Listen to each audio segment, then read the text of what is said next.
I shpëton mrekullisht një atentati nga persona ende të pa identifikuar Gilmando Dani, 32 vjeçari me precedent të shumët penal, njohur dhe si miku i ngushtë i Emiliano Shullazit, emër tjetër VIP i botës së krimit në Shqipëri.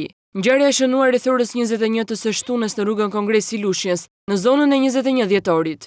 Komisariati numër 2 ka qenë ai që ka marrë njoftim për plagosin ndaj Danit, i cili u shoqërua së fundmi gjatë fushatës elektorale, pasi në bashkëpunim me Shullazin kërcënuan disa deputet socialist gjatë një aktiviteti në njësi numër 7. Burimet e besueshme të policisë tanë se i dëmtuari ka qenë duke ecur në këmbë në afërsi të shparkut të autobusëve, zonë ku ndodhi dhe banesa e Emiliano Shullazit.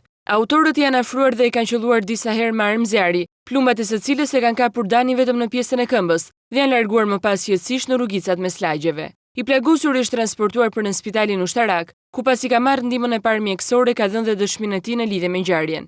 Sipas të tjera burimeve të besueshme policore, mësohet se hetimet janë shtrirë në disa pista për shkak të aktivitetit të gjatë kriminal të dëmtuarit. Gilmando Dani ishte një ndër personat e dyshuar si bashkëpunëtor i dritandajtit, i cili më 7 gusht 2009 vrau 4 efektiv policor në Durrës gjatë operacionit për kapjen e tij. Ndaj 32 vjeçarit Dani nuk pati kurrë prova për implikimin e tij në ngjarje.